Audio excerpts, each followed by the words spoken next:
So I came back for a long time. I must have been insensible upon the machine. The blinking succession of days and nights was resumed. The sun got golden again. The sky blue. I breathed with greater freedom. The fluctuating contour of the land ebbed and flowed. The hands spun backward upon the dials. At last I saw again the dim shadows of houses, the evidences of decadent humanity. Those too changed and passed, and others came. Presently, when the million dial was at zero, I slackened speed. I began to recognize our own petty and familiar architecture. The thousands hand ran back to the starting point, and the night and day flapped slower and slower. Then the old walls of the laboratory came around me. Very gently now, I slowed the mechanism down. I saw one little thing that seemed odd to me. I think I have told you that when I set out, before my velocity became very high, Mrs. Watchett had walked across the room, traveling, as it seemed to me, like a rocket. As I returned, I passed again across that minute when she traversed the laboratory. But now her every motion appeared to be the exact inversion of her previous ones. The door at the lower end opened, and she glided quietly up the laboratory, back foremost, and disappeared behind the door by which she had previously entered. Just before that I seemed to see Hillier for a moment, but he passed like a flash. Then I stopped the machine and saw about me again the old familiar laboratory, my tools, my appliances, just as I had left them. I got off the thing very shakily and sat down upon my bench. For several minutes I trembled violently. Then I became calmer. Around me was my old workshop again, exactly as it had been. I might have slept there and the whole thing have been a dream. And yet not exactly. The thing had started from the southeast corner of the laboratory. It had come to rest again in the northwest, against the wall where you saw it. That gives you the exact distance from my little lawn to the pedestal of the White Sphinx by which the Morlocks had carried my machine. For a time my brain went stagnant. Presently I got up and came through the passage here, limping because my heel was still painful and feeling sorely begrimed. I saw the Pall Mall Gazette on the table by the door. I found the date was indeed today, and looking at the timepiece saw the hour was almost 8 o'clock. I heard your voices in the clatter of plates. I hesitated. I felt so sick and weak. Then I sniffed good wholesome meat and opened the door on you. You know the rest. I washed and dined, and now I'm telling you the story. I know, he said after a pause, that all this will be absolutely incredible to you. To me, the one incredible thing is that I am here tonight in this old familiar room, looking into your friendly faces and telling you these strange adventures. He looked at the medical man. No, I cannot expect you to believe it. Take it as a lie or a prophecy. Say I dreamed it in the workshop. Consider I have been speculating upon the destinies of our race until I have hatched this fiction.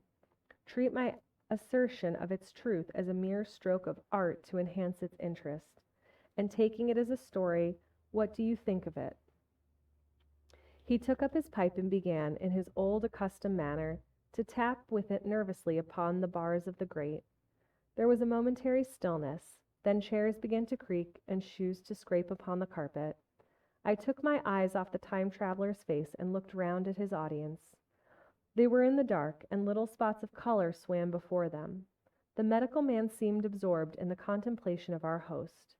The editor was looking hard at the end of his cigar, the sixth. The journalist fumbled for his watch. The others, as far as I remember, were motionless. The editor stood up with a sigh. What a pity it is you're not a writer of stories, he said, putting his hand on the time-traveler's shoulder. You don't believe it. Well, I thought not. The time-traveler turned to us. Where are the matches, he said. He lit one and spoke over his pipe, puffing. To tell you the truth, I hardly believe it myself, and yet his eyes fell with a mute inquiry upon the withered white flowers upon the little table. Then he turned over the hand holding his pipe, and I saw he was looking at some half-healed scars on his knuckles. Sorry, the dogs are at it again. Hi, shh. Shh, shh, shh.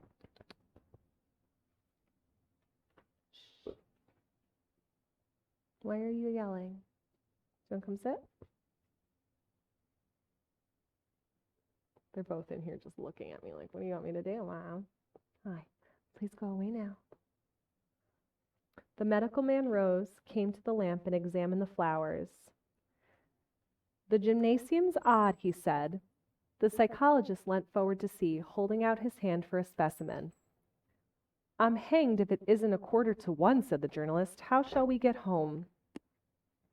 Plenty of cabs at the station, said the psychologist. It's a curious thing, said the medical man, but I certainly don't know the natural order of these flowers. May I have them? The time traveler hesitated, then suddenly, certainly not.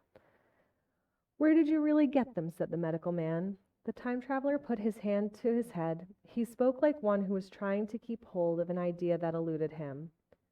They were put into my pocket by Weena when I traveled into time.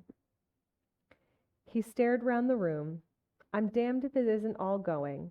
This room and you and the atmosphere of every day is too much for my memory. Did I ever make a time machine, or a model of a time machine, or is it all only a dream? They say life is a dream, a precious poor dream at times. But I can't stand another that won't fit. It's madness. And where did the dream come from? I must look at that machine, if there is one. He caught up the lamp swiftly and carried it, flaring red, through the door into the corridor. We followed him. There in the flickering light of the lamp was the machine sure enough, squat, ugly, and askew. A thing of brass, ebony, ivory, and translucent glimmering quartz.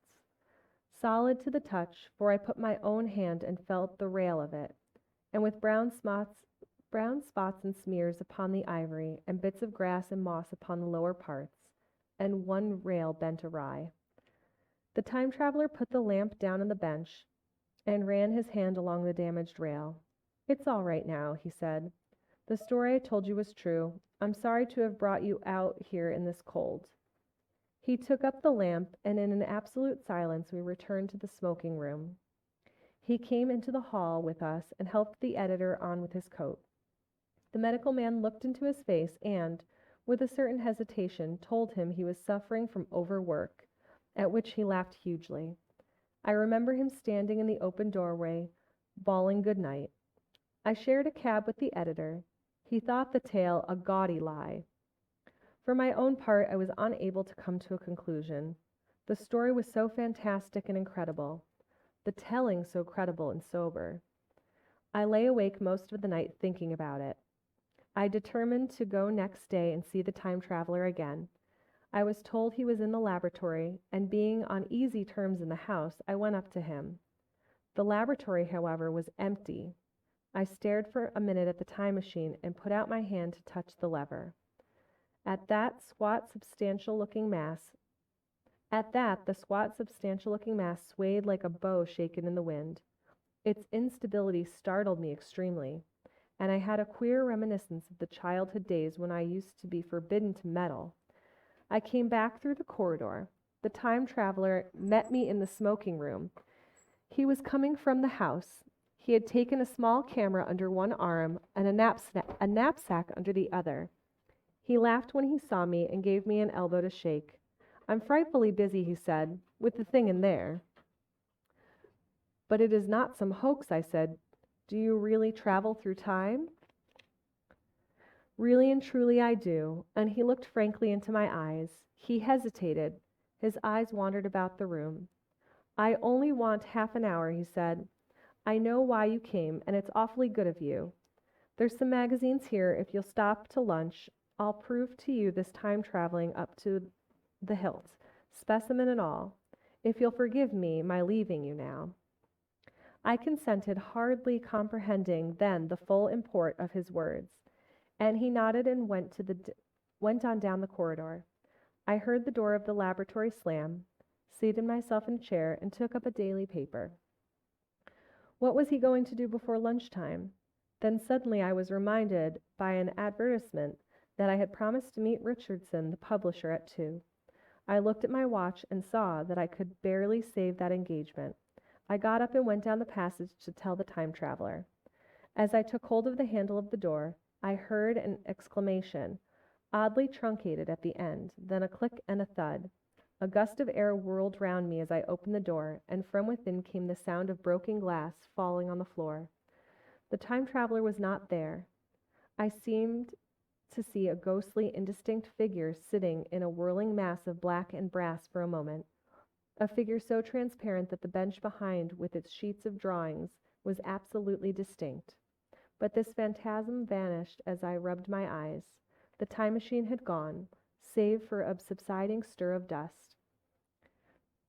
The further end of the laboratory was empty. A pane of the skylight had, apparently, just been blown in.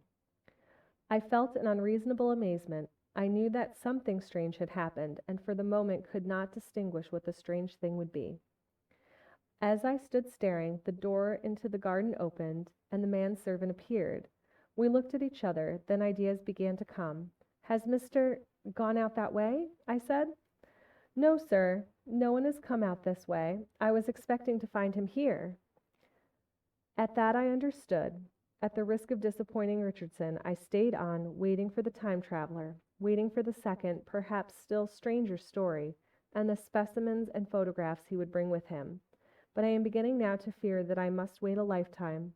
The time traveler vanished 3 years ago, and as everybody knows now, he has never returned. And then we have a brief epilogue. One cannot choose but wonder, will he ever return? It may be that he swept back into the past and fell among the blood-drinking hairy savages of the age of unpolished stone, into the abysses of the Cretaceous Sea, or among the grotesque saurians, the high reptilian brutes of the Jurassic times. He may even now, if I may use the phrase, be wandering on some plesiosaurus-haunted oolitic coral reef, or beside the lonely saline lakes of the Triassic Age? Or did he go forward into one of the rarer ages in which men are still men, but the riddles of our own time answered, and its wearisome problems solved? Into the manhood of the race, for my own part, cannot think that those latter days of weak experience, fragmentary theory, and mutual discord are indeed man's culminating time. I say for my own part, he, I know, for the question had been discussed among us long before the time machine was made, thought but cheerlessly of the advancement of mankind, and saw in the growing pile of civilization only a foolish heaping that must inevitably fall back upon and destroy its makers in the end. If that is so, it remains for us to live as though it were not so. But to me the future is still black and blank, is a vast ignorance, lit at a few casual places by the memory of his story. And I have by me, for my comfort, 2 strange white flowers, shriveled now and brown and flat and brittle, to witness that even when mind and strength have gone, gratitude and a mutual tenderness still lived on in the heart of man. And that is the end of The Time Machine by H.G. Wells.